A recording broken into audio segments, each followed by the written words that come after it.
Hello all, welcome to VNC channel.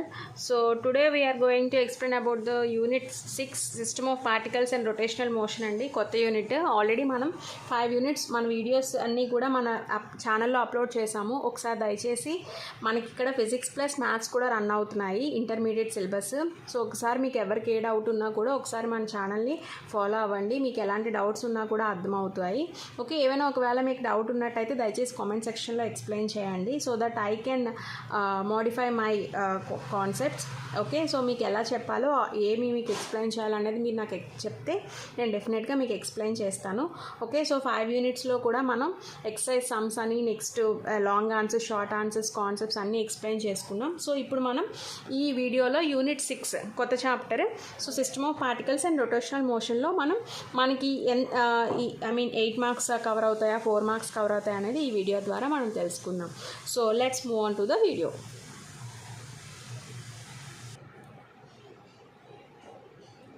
Yes, so ఈ యూనిట్లో మనకి యూనిట్ సిస్టమ్ ఆఫ్ పార్టికల్స్లో మీకు already previous unit work, power and ఎనర్జీలో మీకు చెప్పానండి లాంగ్ ఆన్సర్స్ సమ్స్ చాలా ఇంపార్టెంట్ అని. అందులో హార్డ్లీ ఒక 10 మార్క్స్ వరకు మీకు ఎగ్జామినేషన్లో మీకు యూజ్ అవుతాయి.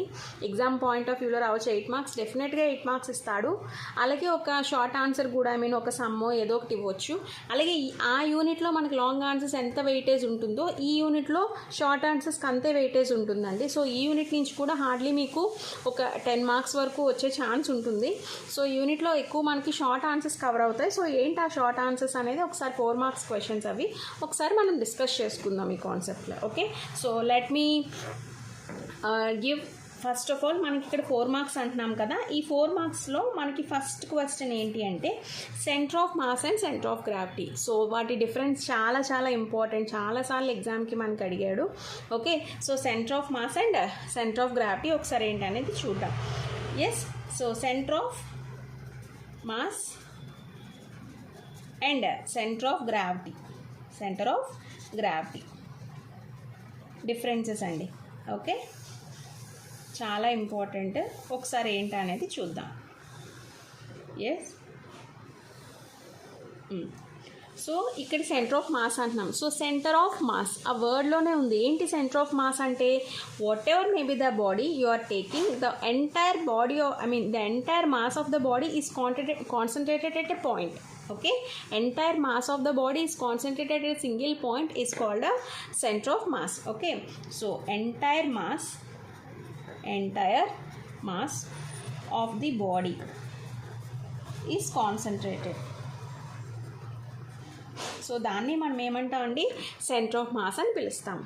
ఓకే, సెంటర్ ఆఫ్ మాస్ అని పిలుస్తాం. Let me tell you, center of mass అంతా చెప్పాక అప్పుడు సెంటర్ ఆఫ్ గ్రావిటీ చెప్తాను. ఓకే, సో ఫస్ట్ అయిపోయింది. నెక్స్ట్ అలాగే సెంటర్ ఆఫ్ మాస్ ఇక్కడ ఏంటి అంటే it is independent of acceleration. It is independent of acceleration. యాక్సిలరేషన్కి ఇది ఎలా ఉంటుందండి, కంప్లీట్లీ ఇండిపెండెంట్గా ఉంటుంది. ఓకే, అలాగే it may or may not lie with in the body. చాలా ఈజీ అండ్ ఇంపార్టెంట్ కూడా. Okay, so may or may not లై, బాడీ మీద ఉండొచ్చు, ఉండకపోవచ్చు. మనకు సెంటర్ ఆఫ్ మాస్ అనేది కాన్సన్ట్రేట్ అయి ఉంటుంది కానీ ఐదర్ బాడీ మీద ఉండొచ్చు లేదా ఉండకపోవచ్చు. సో దీన్ని సెంటర్ ఆఫ్ మాస్ అంటాం. అలాగే ఇది మనకి ఎందుకు డిఫైన్ చేస్తాము అంటే in order to describe the motion of the body. In order to describe the motion of the body. So motion of the బాడీని మనం డిస్క్రైబ్ చేయడానికని ఈ సెంటర్ ఆఫ్ మాస్ని మనం తీసుకుంటాం. ఓకే, సో ఫస్ట్ చూడండి ఏంటది, entire mass of the body is concentrated at a single point, at a point అని చెప్పొచ్చు. Okay, అలా ఉంటే దాన్ని సెంటర్ ఆఫ్ మాస్ అంటాం. అలాగే it is independent of the acceleration and may or may not lie with in the body మీద ఉండొచ్చు లేదా ఉండకపోవచ్చు. అలాగే it is define to describe the motion of the body. Okay, so దీన్ని మనం centre of మాస్గా చెప్పొచ్చు. Yes, next getting into the centre of gravity. ఇక్కడ సెంటర్ ఆఫ్ గ్రావిటీ అంటే nothing but weight. Okay, so ఇక్కడ మనకి entire weight of a body, చూడండి differences చాలా easy, is concentrated entire weight of the body is concentrated. ఇక్కడ mass of the body is concentrated, ఇక్కడ weight of the body is concentrated. So చూడండి, చాలామంది చాలా confuse అవుతారు. మాస్ అన్న wait అన్న ఒకటే అనుకుంటారు, బట్ రెండు ఒకటి మాత్రం కాదు. చాలా చాలా చాలా సిమిలర్ డిఫరెన్స్ ఉంటుంది, చాలా మైన్యూట్ డిఫరెన్స్ ఉంటుందండి మాస్కి వెయిట్కి. వెయిట్ అనేది మారుతుంది, బట్ మాస్ అనేది చేంజ్ అవ్వదు. ఓకే, సో ఒక బాడీ ఒక వెయిట్ తీసుకున్నాం అనుకోండి, దీని వెయిట్ ఫర్ ఎగ్జాంపుల్ ఎంతో కొంత ఫర్ ఎగ్జాంపుల్ ఏదైనా ఒక బాడీ తీసుకున్నాం, దాని యొక్క వెయిట్ 5 న్యూటన్స్ అని ఉంది, 5 గ్రామ్స్ అని ఉందంటే అది దాని ఆబ్జెక్ట్ ఎప్పుడూ కూడా దాని మాస్ అంతే ఉంటుందండి, వెయిట్ అయితే చేంజ్ అవుతుంది. Okay, yes. So entire weight of the body is concentrated ఉంటే దాన్ని సెంటర్ ఆఫ్ గ్రావిటీ అంటాం. అలాగే ఇది డిపెండ్స్ ఆన్ యాక్సిలరేషన్, యాక్సిలరేషన్ మీద ఇది డిపెండ్ అవుతుంది. అలాగే next third, it lies on the body, and fourth one ఏంటి ఇక్కడ, ఇది మనకు మోషన్ ఆఫ్ ద బాడీని డిస్క్రైబ్ చేస్తే ఇది స్టెబిలిటీ ఆఫ్ ద బాడీని డిస్క్రైబ్ చేస్తుంది, stability of the body. So దీని నేచరు మోషన్ ఆఫ్ ద బాడీని డిస్క్రైబ్ చేయడం అయితే, అలాగే దీని నేచర్ ఏమవుతుందంటే స్టెబిలిటీ ఆఫ్ ద బాడీని డిస్క్రైబ్ చేయడం అవుతుంది. చూడండి ఎంత ఈజీయో. సో ఒకవైపు మనం నేర్చుకుంటే రిమైనింగ్ దానికి కరెక్ట్గా అప్రోప్రియేట్ రాయొచ్చు. సో మాస్ అనేది ఇక్కడ మనం దేని మీద, ఎంటైర్ మాస్ మీద డిపెండ్ అయితే, ఇక్కడ గ్రావిటీ అనేది వెయిట్ మీద డిపెండ్ అవుతుంది. అలాగే యాక్సిలరేషన్కి ఇండిపెండెంట్ ఏమో సెంటర్ ఆఫ్ మాస్ ఉంటుంది, అలాగే acceleration depends upon the acceleration. It may not lie on the body, and it lies on the body, and it describes the motion of the body, and it describes the stability of the body. ante. So this is what, so idi raste easy ga manaki 4 marks vastayi. Okay, so this is the first 4 marks question. Okay, next we'll move on to the second 4 marks question. Yes, second question చూడండి. Show that the system of particle moving under the influence of an external force moves as if the force is applied at its center of mass అంటున్నాడు. Okay, so ఇక్కడ మనం ఏదైతే system of particle అనేది తీసుకుంటున్నామో under external force అని ఇక్కడ మనకి ఒక thing అని చెప్పాడు. సో అది అలాగా జరిగేటప్పుడు, so as if the force is applied at centre of mass అనేది అప్లై చేస్తూ మన ఎక్స్టర్నల్ ఫోర్స్ ఇన్ఫ్లుయెన్స్ యూజ్ చేసుకొని ఒక సిస్టమ్ ఆఫ్ పార్టికల్ కోసం ఎక్స్ప్లెయిన్ చేయాలి అంటున్నాడు. సో ఫర్ దట్ మనకి చిన్న డెరివేషన్ ఉంది, విల్ సీ ఫర్ ఇట్. ఇక్కడ సిస్టమ్ ఆఫ్ పార్టికల్స్ అంటున్నాడు కాబట్టి సో అదే కన్సిడర్ చేద్దాం. Okay, consider system of particles. Okay, consider system of particles of masses ఎన్ని తీసుకోవచ్చు, ఎన్నైనా. For example m1 m2 so on mn వరకు తీసుకుందాం. అలాగే and velocities v1 v2 so on vn. ఓకేనా? Yeah, so the velocity of center of mass. Okay, velocity of center of mass మనం ఎలా చెప్పొచ్చు, సెంటర్ ఆఫ్ మాస్ని మనం CMగా రాస్తాం, క్యాపిటల్ CMగా రాస్తాం వెలాసిటీ ఆఫ్ సెంటర్ ఆఫ్ మాస్ని. Okay, yes. సో దాన్ని ఎలా రాసుకోవచ్చు, 1/m into.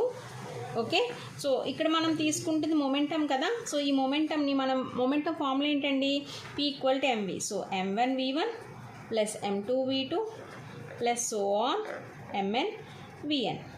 Clear? Okay, so ఇక్కడ మనకి m1 v1 m2 v2 ఇక్కడ మనం తీసుకుంటే ఈ m2 ఇవన్నీ కూడా మనకి ఇక్కడ మొమెంటమ్స్ అండి. అయితే ఈ హియర్ చూడండి, here m1 m2 so m1 plus m2 plus m3 plus so on mnని మనం క్యాపిటల్ Mగా తీసుకోవచ్చు. ఓకేనా? ఇక్కడ అందుకని ఇక్కడ క్యాపిటల్ M అనేది తీసుకున్నాం. ఓకే, దాన్ని మనం క్యాపిటల్ Mగా కన్సిడర్ చేసుకుంటాం. Okay, yes. అలాగే మనకి ఇక్కడ వీ హ్యావ్ యాక్సిలరేషన్కి ఒక ఫార్ములా ఉందండి. ఏంటి ఆ ఫార్ములా యాక్సిలరేషన్కి అంటే d/dt ఆఫ్ v అని రాసుకోవచ్చు. Nothing but dv/dt, rate of change of వెలాసిటీని మనం యాక్సిలరేషన్ అని పిలుస్తాం. అవునా? సో A = dv/dt అని రాశాను. ఓకే, అయితే ఇక్కడ మనకి సెంటర్ ఆఫ్ మాస్ ప్రకారం ఒక ఫార్ములా ఉంది. సెంటర్ ఆఫ్ మాస్ ప్రకారం ఒక ఫార్ములా ఏంటంటే ACM, అంటే acceleration due to centre of mass దాన్ని మనం ఎలా రాసుకోవచ్చు, d/dt ఆఫ్ VCMగా రాసుకోవచ్చు. Nothing but centre of mass మనం ఎప్పుడైతే అప్లై చేస్తామో ఈ ఫార్ములా ఇలా అయిపోతుంది అంతే, ఇక్కడ కన్ఫ్యూజ్ అవ్వడానికి ఏం లేదు. So ACM = d/dt of VCM. Clear? So మనం ఇక్కడ నేను తీసుకుంటుంది మాస్ మాసెస్ తీసుకున్నా, వెలాసిటీ తీసుకున్నా, ఆ వెలాసిటీస్తో వచ్చిన ఫార్ములా, మాసెస్తో వచ్చిన ఫార్ములా నేను వాల్యూ వేసా. అలాగే ఇక్కడ యాక్సిలరేషన్ తీసుకున్నాను. ఎందుకు? dv/dt. ఇక్కడ వెలాసిటీస్ మనకు కాన్ఫిగర్లోకి వస్తుంది కదా, కాబట్టి a = dv/dt. సో మాస్ని వెలాసిటీస్ని క్యారీ చేస్తుంది. So ACM = d/dt of VCM. Okay, so ఇప్పుడు మనం ఏం చేస్తాము, ఈ వాల్యూని తీసుకెళ్ళి ఇందులో సబ్స్టిట్యూట్ చేస్తాం.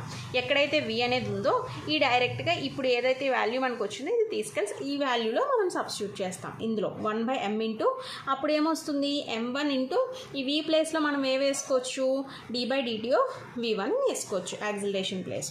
ఓకే, సో చూడండి ఇక్కడ ACM = okay 1/m into okay 1/m into m1. అక్కడ మనం వీని ఎలా రాసుకుంటున్నాము, రీప్లేస్ చేస్తూ d/dt ఆఫ్ v1 అని రాస్తున్నాను. అలాగే plus m2 into d/dt of v2 అని రాస్తున్నాను. అలాగే so on mn into d/dt of vn అని రాస్తున్నాను. ఓకేనా? ఎస్. సో మనకి ఇక్కడ ఏంటి బేసిక్లీ ఫార్ములా మనకు తెలుసు, F = ma అని తెలుసు, అవునా? సో ఈ MA ప్లేస్లో ఇక్కడ మనకి d/dt ఆఫ్ v1 ప్లేస్లో ఏం వేసుకోవచ్చు అండి, a అని వేసుకోవచ్చు కదా. ఇక్కడ v1 ఉంది కాబట్టి a1 అవుతుంది, v2 ఉంది కాబట్టి a2 అవుతుంది. So let me do that. Okay, so F = first కదా మనం తీసుకుంటున్నాము. So what will be the answer, you get m1 a1 plus m2 a2. I'm taking the value as a1. This is a a2. Okay, this is a an. Okay, so on mn an. Okay, so దాన్నే మనం ఎలా రాసుకోవచ్చు, F = MACM.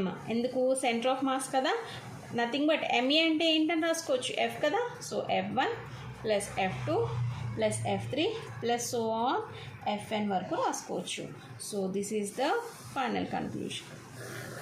అదే అడిగాడు వాడు ఏమన్నాడు, system of particles అనేది external force అంటే F. Okay, so centre of మాస్ని యూజ్ చేసుకొని మనకి ఎక్స్టర్నల్ ఫోర్స్ అనేది ఎక్స్ప్లెయిన్ చేయమంటున్నాడు. సిస్టమ్ ఆఫ్ పార్టికల్స్ అంటే ఒక సమ్మేషన్ అనమాట. Okay, so system of particles under the external force using the centre of mass. Clear? So this is the other 4 marks question. చాలా important question. ఓకేనా? So చాలా important. ఒకసారి మీరు థరోగా ఒకసారి మళ్ళీ వీడియో అంతా స్కిప్ చేయకుండా చూస్తే మీకు క్లియర్గా అర్థమవుతుంది. ఓకేనా? Thank you.